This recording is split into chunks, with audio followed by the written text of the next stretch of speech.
44. Watch Harrison Golden weekends at 9 on Fox 44. Tonight at 9 o'clock, Governor John Bel Edwards delivering his most sobering message yet. Get out of the Lake Charles area or risk your life as Hurricane Laura heads that way. We'll have the very latest. And out in Denham Springs, the 8 River continues to swell from heavy rains, why there is a major concern for residential areas.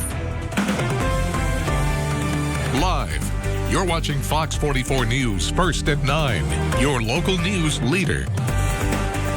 Good evening, I'm Kelly Brown. And welcome in, everyone. I'm Chad Sabity. Thank you for joining us for Fox 44 News First at 9 o'clock.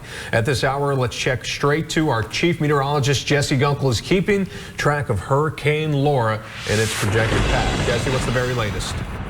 Yeah, right now we know the storm is about 90 miles south of Lake Charles, so that means time of arrival probably just around midnight or slightly after. As you see here, it's got some of those outer bands. In fact, we're actually starting to see hurricane force winds just around Marsh Island, so you can see that wind field. Here's the center. Hurricane force winds all the way into Vermilion Bay, driving that water currently inland, and you can see all that heavy rainfall already starting to move into Vermilion and Calcasieu Parish and Cameron, and then eventually moving a little bit further northward. What I do want to point out, they've included our entire viewing area underneath a tornado watch. It was originally expected to last until 9. Well, they've extended it now for a few more hours. I just heard the alert come in. I'm going to have to check in just a second to let you know how long they have extended that tornado watch. But for us, it's all about those feeder bands, obviously heading into the evening hours. We've already had multiple tornado warnings across the area, just one after another, back to back to back, about 15 to 16 throughout this afternoon and early evening.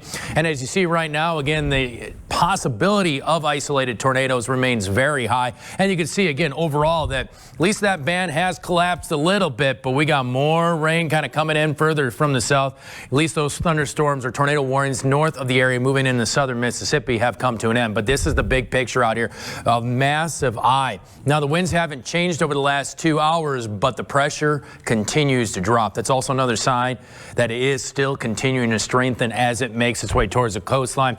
You realize here we're only about 5 to 7 miles per hour away from becoming a Category 5 storm before landfall. So again, this is a massive beast pushing its way inland, and it continues to head north-northwest now at 15 miles per hour. We're going to look at the track, and we're going to look at the possible impacts here in the Baton Rouge area coming up in just a bit. All right, Jesse, as you were mentioning, that latest alert from the National Weather Service, that tornado watch for many portions of Louisiana now in effect until 8 a.m. tomorrow morning. So for many residents, it will be a very long night.